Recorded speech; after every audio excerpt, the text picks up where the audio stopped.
once upon a time, many years before I was born, I think it was about 1,500 years ago, these rocks, they all were up on that hill, and there was this massive landslide.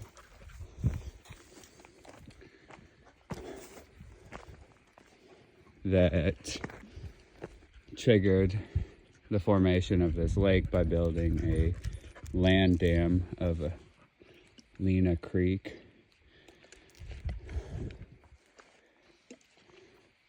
And since this was probably at least 15 times longer than the average lifespan of a man in the United States, it's a rather odd thing to think about time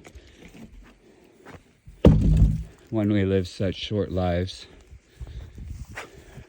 Like, the first time I came up to this lake this year was around my birthday, and I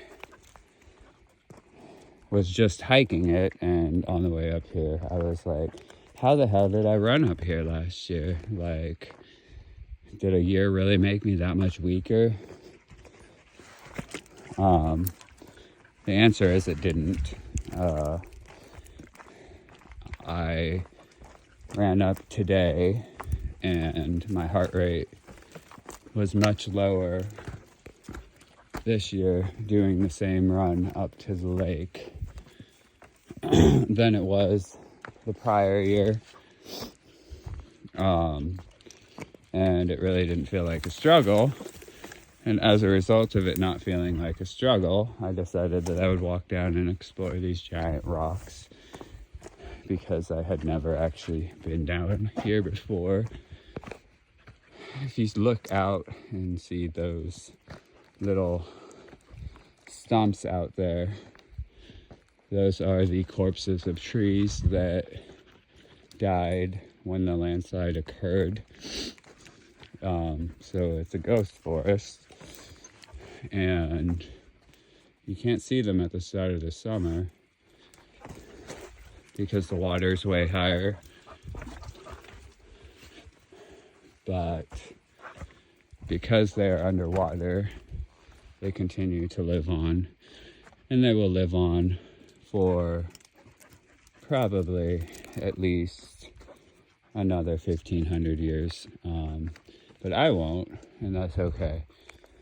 I understand that as a human, my lifespan is much shorter, and I am okay with that, because I have learned that it does not matter the number of years that are lived in this life, because if you never learn to value being present and the joy of just being loving in general toward other people and kind, I would say you would need 1 billion years and you still would not have loved.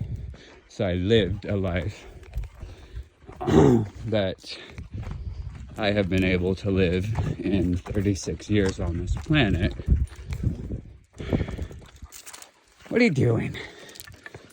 So a lot of people spend their lives focused on this thing where they don't want to live because they're too afraid of dying. I was once asked, after I fell off a mountain in Colorado that was 14,200 feet. Somehow I managed to survive this fall. Both my dog and I fell. And I was asked if the things that occur in my life, I take them as a sign. And the obvious implication was that I should probably not do the things I enjoy, because I seem to have kind of this history of, we'll just say, crazy shit happening to me. And I said, yes, I take them as a sign, And the sign to me is that I should continue to live my life because I try to be as safe as I possibly can. And then I end up blown off a freaking mountain in Colorado by a thunderstorm that just rolled in out of nowhere. Fell into a glacier off that mountain that was angled so I didn't get injured. And then I was on that glacier sliding down, and I was sliding at a speed that was alarmingly fast, and I was like, okay, so I fall 900 feet off of a mountain, luckily into a glacier, but now I'm going to die from death of falling off a glacier at a high speed. Oh well, it's a good day to die, I suppose. I thankfully did not die, nor did my dog, obviously, because I'm recording this video right now. I was able to manage to dig my heels into the earth in order for me to stop.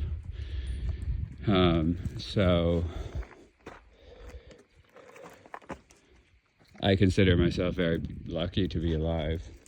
I don't feel afraid of somehow causing bad things to occur to me by living my life.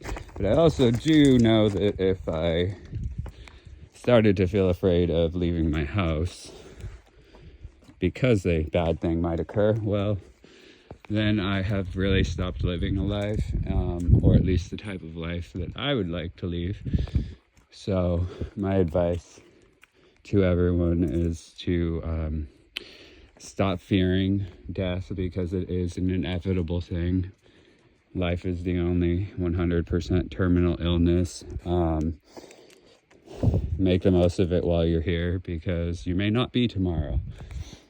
And continue to enjoy every single beautiful moment and every beautiful thing around you, and explore the world through the lens of the child that once existed, that was full of wonder about the silliest of things. Or like this beagle who is obsessed with finding something to go and sniff and chase.